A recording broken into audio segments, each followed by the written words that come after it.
we say that we're going to generate 5 random employee ID, right? So I'm going to, and all these ID are 3-digit ID. We're going to pick 5 employees based on their ID using random number tables. And I only give you these 3 lines, or 3 rows of numbers. And I say that you specifically want to start from the very left, top row, very left digit, start from there and start, finding your random number or, random IDs, okay?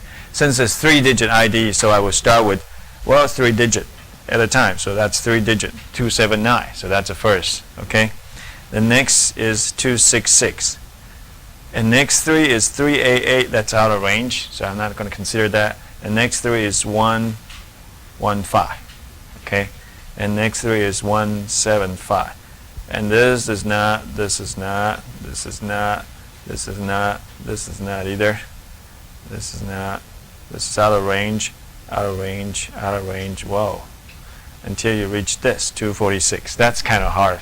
So some of you probably just lose track when you're counting, and I realize that. So if you have the right approach, I give you credit, full credit for it. Okay? And you realize the difficulty if you take this approach, and most of the textbook take this approach, just shifting 3-digit at a time. Okay? And I mentioned to you that you don't really have to do that. Okay? You can, it's like you're using random number table help you to generate 3-digit outcome. Okay? So you start from a random number help you to generate 3-digit. The first digit is this, second and third, and that's legal, right? That's good for because in that range, so that's good. Then next is this, and next one start from 3, and you know that it's not going to work because your number is under 300. Okay, so this is not going to work if your first digit is 3. First digit is 8. This is not going to work. First digit is 8. This is not going to work. First digit is 1. Oh, that's going to work, right? And next 3. And then this first digit is 1. That's good. First digit is 7. No good. How about first digit is 9? No good. How about first digit is 2? That's good. So how about this 3? Okay? You can do it that way too. Okay? Then next one, first digit is 1. That's fine. Right? 100 something. That's fine. So this can be 1. And this first digit is 6. No. How about first digit is 4? No. First digit is 8? No. First digit is 7? No. First digit is 6? No. First digit is 3? No. First digit is 2. Okay, that's good. 2, 3, 8. So that's another way to do it. Okay? Right? But as I say, when we do the exam, I prefer you just shifting 3-digit at a time. So everybody are doing the same thing. Okay? Good. That's good.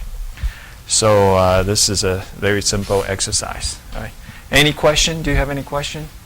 I may give you a problem like this on the first exam. Right? Good. Okay, so let's get back to the topic that we talked about last time. We talked about that there are different types of study in statistics. One called the observational, one called experimental. Right? The experimental, usually the result, the conclusion for that is scientifically stronger than observational. Right? You try to control some of the variables, so and also do some sort of randomization process to make the outcome less biased toward certain things. Right?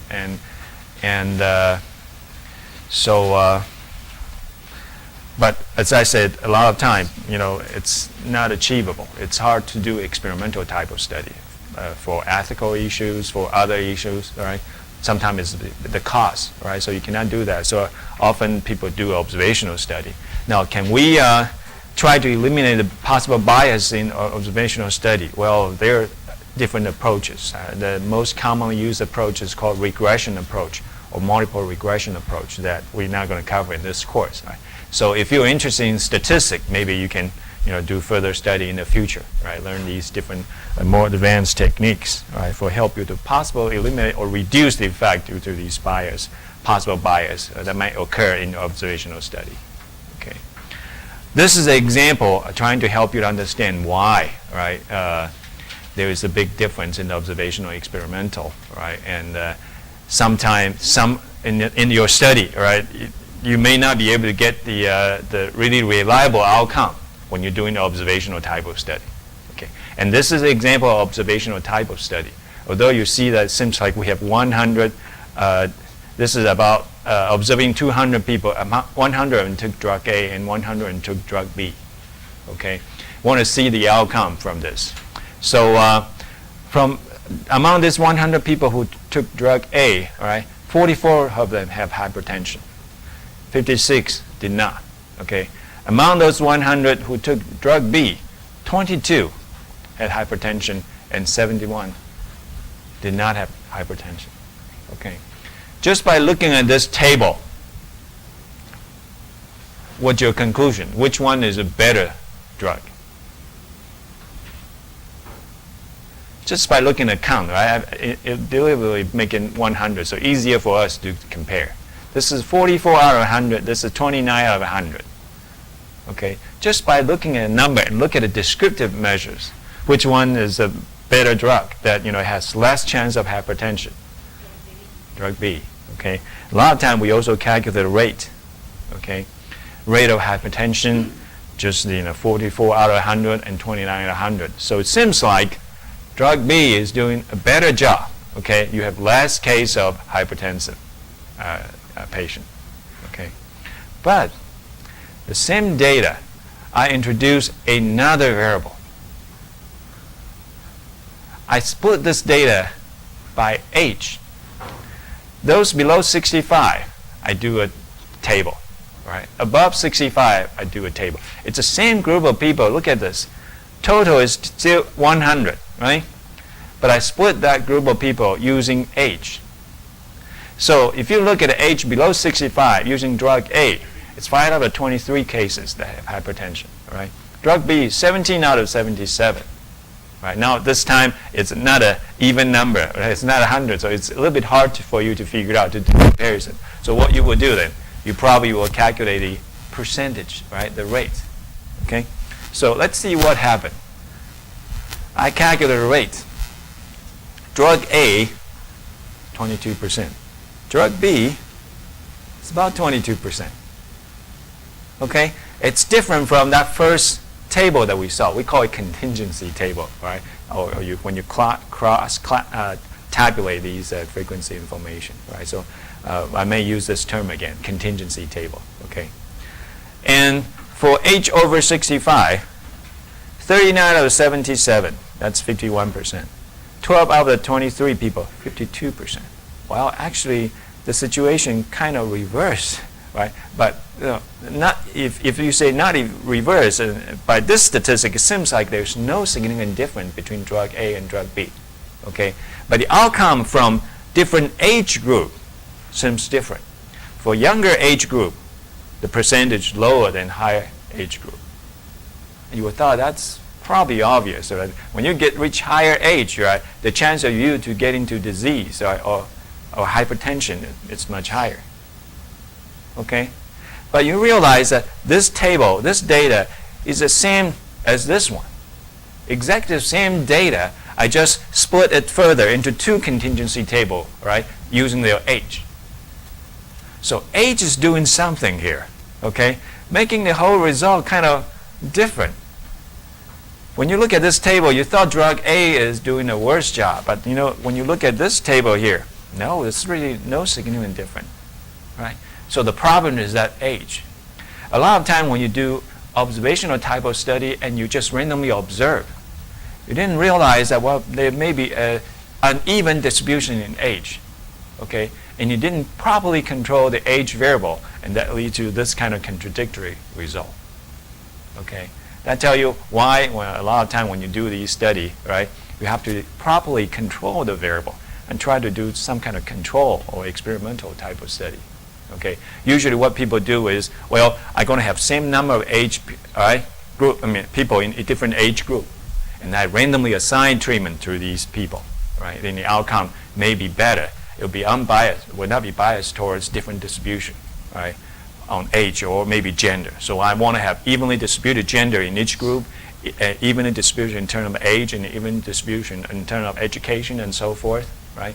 So properly control these experimental subjects so the outcome be more reliable. Okay, and we have a name for this age variable here. We call it confounder or confounding variable. Okay? You are trying to examine the correlation between outcome of a drug, okay, and the drug itself, okay? And you're trying to study the correlation between these two, but there's an age variable that may affect the outcome from the drug effect.